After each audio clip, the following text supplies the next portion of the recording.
Okay, welcome to another Zoom conference call with me, Scott, with Danny and Neil, or Simo, however you prefer to be called. I know there's not many nicknames going around for Danny at the moment. Well, not that we can actually use or broadcast, or as far as I'm aware anyway. So yeah, thank you for joining us tonight. No probs. No probs. Nice. Good to do it. It's good to do it. So I thought we'd kick off. So Danny, we know that you've got a landmark that's approaching. So I think you've got Northley as your 99th game in charge, and then hopefully Bristol Manor Farm as your 100th as manager of Frome. And they welcome one at that, with Bristol Manor Farm being very close to your heart. Yeah, no, it's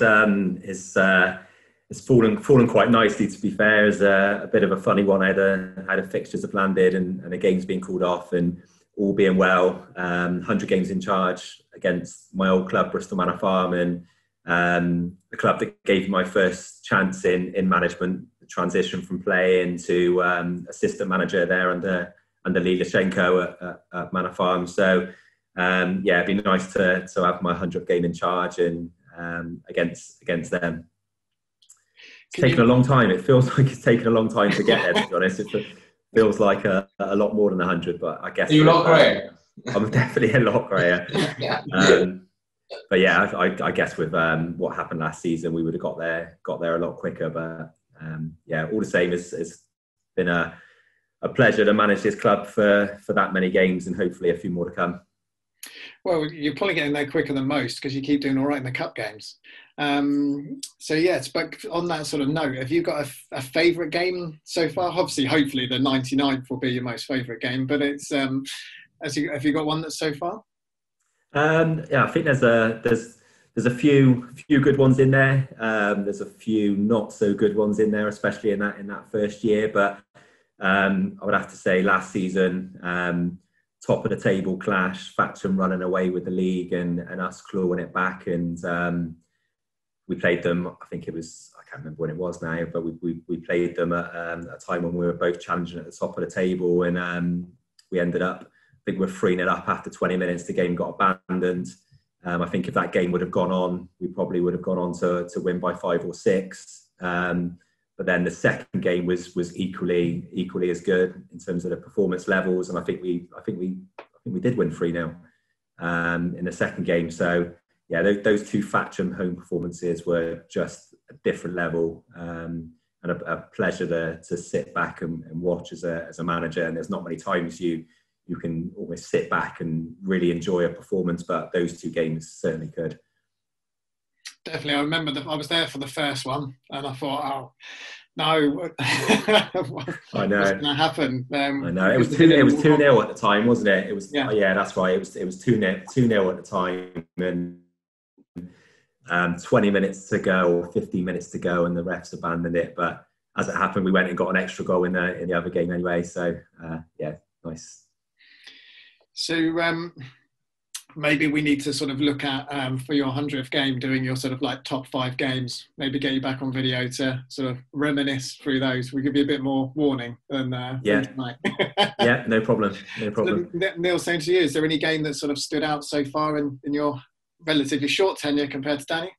No, I was actually at the Thatcham game, the second game, 3-0 actually, and I knew, obviously, I was involved elsewhere at that time. Well, actually, no, I wasn't. I think I just left Manchester at that time, but I was actually there, so I knew what was on the game and what it was about. So yeah, I can remember watching the game and thinking, right, Frome have come out here with something to prove. Obviously, 2-0 up, abandoned game. So yeah, it was kind of taken away and almost dropped. So it was almost that feeling around the ground, I think, when I was there as a spectator, but that's good. But yeah, this season so far, yeah, I think the Farnborough game was pretty good. I thought we played pretty well against the higher league opposition. I think that was a good barometer for us. I think we started to hit form towards the end of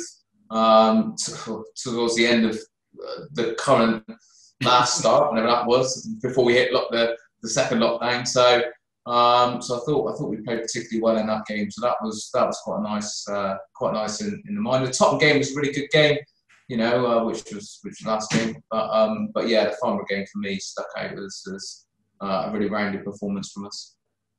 So you mentioned Tottenham there. Obviously, the last game that we played finished 1-1. Obviously, like anything else with international managers and international breaks, no one likes sort of having a draw or a loss just before the break. How's it felt for these last few weeks, sort of knowing it's kind of not bouncing off a win? It was a bit of a strange feeling after the game because I think possibly on reflection of it, on the whole 90 minutes, you probably would have taken a draw. I thought we were really, really good for the first 45 minutes. I thought we were relatively comfortable, even though they had a lot of possession in the second half. It was a mistake for the goal, and that's what happens in those big games, those small little fine margins. And so I think we come away from it ultimately disappointed, but as Simo said, just reflecting on our small little period leading up to the second lockdown, I think there's a lot of positives to take. Going into the restart, our form certainly picked up after the Willans defeat. We had a few words and put a few things in place in training and righted a few wrongs, if you like. And our performance levels and results certainly picked up from there. So yeah, I think ultimately we wanted to finish with a win, knowing that we were going into a lockdown. We probably deserved a win, but you know what? They're a top side Tottenham. Not many teams will take points off them. So I think come the end of the season, we might sit back and see that as a good point. So that sort of takes us on to the next game. Fingers crossed, obviously just all being confirmed at the moment. Next Tuesday night against North Lee in the FA Trophy. First round qualifying. Yeah, I'm not quite sure. It's first round proper, isn't it, mate? First round proper. Yeah. First round proper. So, yeah, how big is this game? Simo? Yes, it's massive for us because obviously it's a great opportunity to progress in a great competition. Everyone wants to be involved. It's not only that. Obviously, we know it's not hide around about. We know the money that comes with that, and obviously with everything that's gone on this year, every penny that we can help and bring into the club is massively welcomed at the moment. I know the financial director will be happy. But yeah, no, it's a big game for us. I mean, obviously coming out of lockdown as well makes it even more bigger in a way because we haven't played for over a month. So it's going to be nice to get out there and actually just get that game day going again. But yeah, to find our way through to the next round, to the second round proper, would be fantastic. It's going to be a real tough battle, but no bones about that. They're the equivalent of us in the equivalent league, and I know they've got decent players, and they'll fancy themselves at home, especially on their pitch, their conditions, bit of a slope, they know what they're about. So it's going to be a real battle, but you just want it to come now. We've been waiting for a long time for the next game to come. We just want it to come. So we'll be ready for it, and we'll be looking forward to it. That's for sure.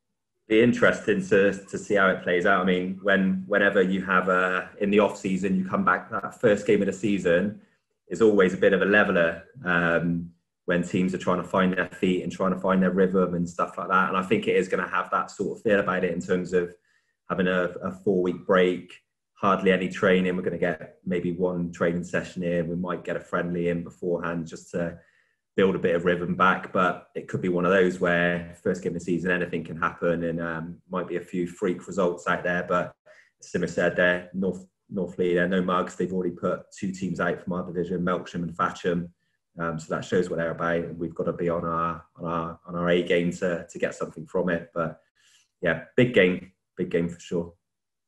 So you kind of mentioned there might be like one training session and perhaps a friendly sort of in that very short space of time.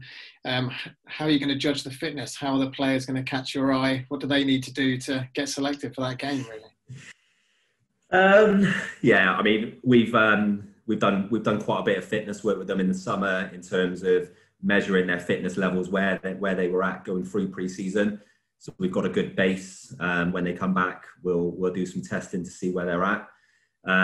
We've had a program in place over the last 4 weeks that the boys have been following, and we've been seeing all their times in the run-in. We've had them on Zoom calls once a week. We've got one directly after this actually, and so it's just good to see them. But yeah, we've got some numbers that they need to hit. and we've obviously got that friendly as well, which will be hopefully have a friendly in place, which will hopefully give us a good guide as to where they are. I'm sure a few have been putting in the miles. I'm sure a few have maybe slacked off a little bit. It's natural, but we've been on them. We've done all we can, and it comes down to personal pride in the end. Try and keep yourself fit and ticking over, because we need to hit the ground running. And we've been emphasising that with the boys. When we come back, December, January, it's going to be 2 games a week, and I think the sides who have looked after themselves, the sides who do come back the fittest, will be the ones who pick up the points. And we've got a good bunch of boys, so I'm sure they'll come back in good shape. So you mentioned that kind of fixture congestion, should we call it, as in the football terms? But how are you going to handle that with the amount of rearranged games, the fitnesses, availability? Does that mean more signings, or does that just mean rotating the squad more? Or I mean, I'll let Simo have a say in a minute, but from my point of view, it's I think we got a very good squad, and we built it that way for a reason, because we knew this season was going to be a shorter season with a lot of games, and we were hoping for a cup run, and so we have got a squad of 20 players, couple out on dual registration or loan, which we can call upon. So I think we're always on the lookout for good players if there's anybody available, and that's going to strengthen us. But I think at this moment in time, we feel we've got a squad equipped in terms of ability and depth to be able to deal with the games coming at us. Simo? Yeah, no, to be fair, I mean, you've hit the nail on the head. For me, the last one you said was depth. We've got great depth in the squad, and we've said that. We said that from the start in terms of it's good on one hand because we can look to the bench, make changes, effective changes that we know are going to affect the game, and we're not lowering the quality that we've got out on the pitch. On the other hand, players want to play, so it's a tricky balance trying to weigh that up. And actually, to be fair, the way this season's going to go, it'll probably do us a favour, because we're going to have to rotate players around. We're going to have to move players around. You know, we're going to pick up injuries. We're going to pick up suspensions. It's naturally, I think, going to fall into place more than any other year. And to have a squad that we've got and the depth that we've got is going to be massive this year, because you know, I think there will be a few run into a bit of troubles that don't necessarily have that kind of squad, because the game is just going to be thick and fast. I think the lockdown came at a good time for a few people within the squad as well. So Jake Jackson, for example, was one example. Picked up an injury early on in the season. He probably came into the season not at the level he probably wanted to be for various reasons. His injury from the previous season. But he, for example, during this lockdown, driven by Simo, the man in the screen there, who's running about 45k a week, this man. And Jake Jackson's been doing some one-to-one sessions with Simo up to 3 times a week during the lockdown period. So he's just one example. He's going to come back a much fitter, better, more confident player. It's going to seem like a new signing if we can get him up and running. Martin Lenihan, who injured at the start of the season. He's been another one. He's probably been running about 30k a week at the moment with his charity work, with his charity runs that he's doing. He's going to come back fitter. So yeah, I think there's a couple of examples like that actually where we feel that it's probably come at the right time for a few. Matt Smith, another one who's been injured. So yeah, I think it's come at the right time, and now we're going into it with a fully fit and available strong squad. So that's going to make picking that squad for Northley very difficult, actually. Very difficult, yeah. So just on the goalkeeping situation, obviously we know that James Carey picked up an injury on the first game of the season. Is there any information you can give on that?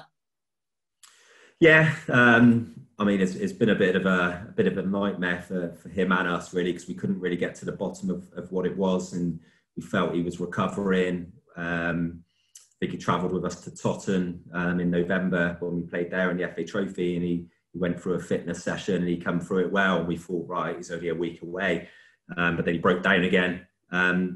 He's had a scan just before lockdown. We've had his results back. There's nothing major in there at this moment in time. So whatever he did have seems to have healed. There's just some swelling within his groin. So we're hoping in the next couple of weeks he can start joining into some training sessions and hopefully be available around the Christmas period, which is a bit frustrating. You look at it and you think you've missed half a season, but in actual fact, he's probably only missed, by the time he gets to Christmas, he's probably only missed about 15-20% of the games. So he's still got a good chunk of games to come back for. But Max has been, I've got to say, young lad, Max, who's come in, has been an able deputy. He's been superb for us for one so young. So we've got an agreement with Yeovil that we can keep him for at least another month. So that gets us through that period. So, as always, whenever we have a goalkeeping injury, Danny, we get asked that question, and your cult following continues to grow. And they're asking, does that mean that if Max his loan ends, will we see you back between the sticks? And Simo, I'm going to pause there to not let you answer, because I've written your answer down on a bit of paper already. They all just want to laugh. That's what it is. They just want to see me trying to move around that 18-yard box. I'm not so sure. 2 penalty saves and a man of the match performance in your last 2 appearances. If I had to make a penalty save now, I probably wouldn't be able to get back up. So, yeah. And so, was your answer? Oh, I can't believe you guessed it. Devastating. What I will say though is that before he answers, it was that he did don the gloves at training the other week. In the last training session we had before we went into lockdown, he loved it. He was diving around, chucking himself around all over the place. So don't let him tell you any different. Not saving anything though. Well, I didn't want to add that, but well, that actually leads me onto another question. Actually, we have from one of the fans to say that basically, in your pomp, do you think either of you would have got into your team, this Froome team? I'll answer straight away. No. No. Well, yeah, I like going around and kicking people, just winning the ball back and giving it back. So if it was a scrappy, wet, muddy, horrible day, then maybe I would have got chucked in to go and kick a few people. But yeah, that was about the height of my skill. You could have filled up the water bottles for us. Yeah, well, yeah, exactly. Yeah, quality H2O and what? No, I back myself. I back myself. I think in my when I was mid-20s and at my prime, if you say, I think I could have pushed James and Max and given them a good run for their money for sure. I won't talk about the playoff game against Froome. I was there. If any of the Froome fans are thinking, not a chance, mate. We've seen a few photos of that game, haven't we? I have, yeah. They remind me on a regular basis. So just going back onto sort of to club stuff, really. Since we last spoke, obviously we had the call like this just shortly after the crowdfunder, and obviously things were a little bit up in the air. The clubs obviously seemed a bit more stability involved with a new board in place. Horrible question, but how's it going with the new board? Superb, honestly, and I'm not just saying that because I report into the board ultimately. But no, it's been absolutely superb. I mean, I've worked with Gary for my 2 and a bit years here now, and he's a massive part of the jigsaw, if you like, for me personally. Got a lot of time for him. Derek Graham, obviously on the management side for the last 2 years, was again another massive support for me. So to have those two as a chairman and director on the board has been huge. John Turner representing the supporters clubs, I think, is a massive step in the right direction. I was a big advocate for trying to build those bridges with the supporters club and build those links, if you like, and try to do that from a playing point of view and trying to keep them up to speed with what's going on the football side. But now to have that from a board level, I think is huge. And John Carver, who's recently been appointed as vice chairman, is another massive part of the jigsaw in the boardroom. The skills and experience that he brings is something that we definitely need, and he's adding so much value already. So really strong on board, and the working relationship between myself, Simo, and the board is as strong as ever. Well, it's, actually, I think it was in your programme notes, Simo, that you mentioned that you and Denny hadn't had any sort of major arguments, and then followed by a yet. I wonder if is that still the case? Is the stresses of lockdown We have disagreements, different views, absolutely. And as I've said before, my job is to challenge Danny. Danny, ultimately it's his name that's on it. He steers the ship, and that's the final call. But my job is to challenge him as much as I can, to give him a different perspective, a different angle. And thankfully, Danny is quite receptive to that, being challenged. Not one of these in terms of, right, yeah, no, thanks, but that's what we're doing, blah, blah, blah. It's quite decisive, but actually we'll take views on board and stuff like that. So yes, we do have healthy debates and healthy different views, but ultimately it's done in a professional way, which is the way I like to do it anyway. We both work in jobs in terms of sales side of things, and I manage a team myself, so I'm similar with my team members. You've got to be open to input and take some views on board, and also but be able to be decisive and drive that way forward. And Dan's got those skills as well. So yeah, it's actually not been a problem. Again, I'll say again, just in case we do come up against one. But if he says to me, "Right, I'm going to put myself in goal," there might be an issue. But yeah, other than that, no, it's been good so far. Yeah, no, I'd echo that. I think it's been a good relationship. Lots of good ideas coming through. And you need a strong team. You need a strong team on the pitch. You need a strong team management team, and not just Simo, but I think we got so much of like different views and experience and ways of looking at things from across the management team. All come in with a different perspective, and it's ultimately my job and Simo's job to try and filter those ideas and try and ultimately make the right decisions come a match day. And we never get it right. So, well, that's brilliant. So, just sort of moving on, we've got a few sort of questions that have come in from direct messages on Twitter and Facebook. What's your favourite away ground in kind of our leagues, our sort of level? Tottenham. I knew you were going to say that. Yeah. Tottenham, without a doubt. I mean, their setup's different class in terms of the stadium, the pitch. So yeah, for me, Tottenham. Yeah, Tottenham's really good. Although I must admit, the pitch that I prefer most is Slimbridge. To be fair to them, they look after that pitch really, really well. It's a great surface.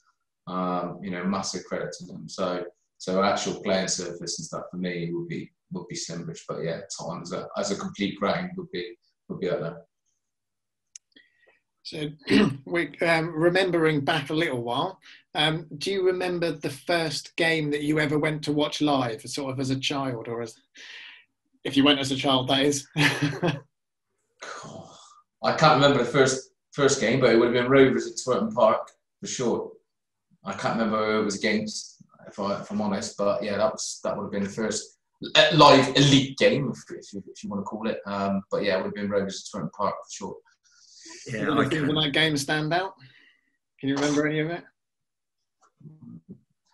Christ, I'm getting old now. No. It was Rovers, so generally, and not a lot happens, does it? To be fair. Well, yeah, there is that. Yeah. I'll tell you mine in a minute because it's a silly story. But Danny, how about you? Again, I'm struggling to remember. One of my early memories was watching an England under 21s. I think it might have been against Italy at Ashton Gate. I think that might have been one of my first proper live games.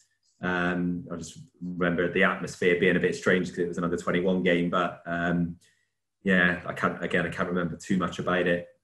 I remember my first Man United game, which was the 1996 Cup final against Liverpool, which being there for me was amazing. Eric Cantona scored from the edge of the box. Excellent. And got back home, recorded it on old VHS as you did back then. And got back home, watched the game and thought, what a dire game. But actually being there live, it was obviously amazing. But watching it back after, I thought, this is awful. What's yours then, Scott? Mine was actually, as a Tottenham fan, I went to see QPR versus Tottenham. I can't remember, it must have been about 1988, 9, that sort of territory, or maybe 1990. QPR won 1-0 with a Mark Falco turning volley. of which I never saw, even though I was about 6 rows back, because someone that was about 16 times bigger than me as a 8-year-old, 9-year-old stood up, and I missed it. And then everyone just talked away. My dad dragged me down to the pub, because we live close to QPR, for about 2 hours afterwards, and all anyone was talking about was this volley, because Mark Falco played for Tottenham, and I'm there. And I wasn't old enough to stay up to watch Match of the Day, and we didn't have a video recorder to record it, but eventually by the end of the season, I remember getting the video of the Tottenham Hotspur season, which was like a classic Tottenham thing. We finished about 14th and still did a video. And it was the second from last game, and literally they showed it, the clip of the goal, and then cut away. And so they didn't have any replays of it either. So it was like, hey, you saw that goal. But yeah, really random. So that stands out in my head. So then sort of the last thing I thought we've got really, and just looking for some one player name answers from you. So we'll sort of take it in turns as we go through. So if your answer can just be the first player that comes into your mind when we go through the questions. So starting with Danny, who's got the hardest shot? I'd probably actually say Johnny Gorman, because he's got thighs the size of a tree, and he can strike a ball, to be fair. Yeah. Simo, who's hardest in the tackle? Oh, Pecker. Got to be Pecker, on it. Yeah. Yeah. Danny, the furthest kick? James Carey can. Oh, Max is competing with James Carey, actually. Max could kick a ball from 18-yard box to 18-yard box. James isn't far behind. Simo, fastest over 10 yards? Oh, no. I'm not saying Kane. Not saying Kane. I'm not saying Kane. Sounds like you're saying Kane. If I didn't say Kane, he'd go absolutely mental. But it's only because of the size of his legs. Nothing else. It's just because everyone else got to take about 3 steps to his 1. So yeah, I'll stick with King. Danny, so for an outfield player, longest throw? Oh my God, we have got the worst people at taking throw-ins. Jesus. Warren Maidman. Whereas fancies himself. Okay, Simo, again, not goalkeepers, but the most likely to wear gloves. Oh, James Ollis. He'd wear gloves, snood, woolly hat, everything if he could. Oh, that's actually my next one. So, Danny, who's most likely to wear the most layers of clothing whilst training? Kane Simpson definitely wraps up. And Neil, last one. First to training. First to training? Oh, Christ. James is always early, to be fair. Whether that's just because it comes from work straight there or not, I don't know. But he's always there. And Seth's not far behind. There's something about goalkeepers, mate. We prepare well. Yeah. The rest of them turn up about 10 minutes after we started. And Danny, final one. Last to leave. Last to leave. Kane Simpson's getting some airtime here, isn't he? Kane Simpson's actually the last person to leave the dressing room because he's got to put all his cream on and his hair products and all of that sort of stuff. But last one to leave the actual club is probably the old boys, Sam Till, Marcus Mapston, like a beer after the game. They're usually last, eh? Yeah. Fantastic. Well, that's kind of the end of our questions. I'd like to make a little bit of a statement about the new club 50-50 draw that's launching. Well, it's probably launched by now, by the time this video goes out, where people can sort of donate sort of £5 or up to £25 to enter our 50-50 draw. So it's online only. And what happens is 50% of the money goes to the club and 50% of the money goes to whoever is the winners. There'll be 3 winners each month. I think it's a fantastic thing for the club to get off the floor. Lots of other clubs sort of do it in various different guises, whether it's called 100 Club or various ones through. But Danny, I just wondered if you've got any comments or thoughts of how important it is for sort of people to have that chance to sort of donate into the club as well as benefit themselves, really. Yeah, no, absolutely. I think it's massive. We've talked quite a lot about how this pandemic has affected non-league football clubs, and we've made no secret of where we've been as a club through this period of time. And I think the support on match days that we've in terms of attendances that we've managed to generate. The crowdfunding that we did in the summer was superb. But once again, I think this 4-week period has hurt us. We are still in a relatively okay position, but anything that supporters can do to try and boost the funds is massive, and ultimately there's some great prize money to be won as well. So it's a bit of a win-win. You're putting some money into the club, and you're also getting an opportunity to win some very decent prize money. Fantastic. Well, that lastly just leaves me to thank you both for your time tonight, and obviously to go off to your team Zoom meeting in what will be like 25 minutes. Got to start stretching now, yeah. Is it an actual physical workout? Yeah. Oh yeah. Yeah. It's tough. It's not tactical then. You're not sitting there sort of the virtual whiteboards. No. Lovely. Well, so thank you again for your time, and we'll draw this to a close. Thanks, everyone. Cheers, Scott. Thanks for your time. Cheers. Appreciate it. See you soon.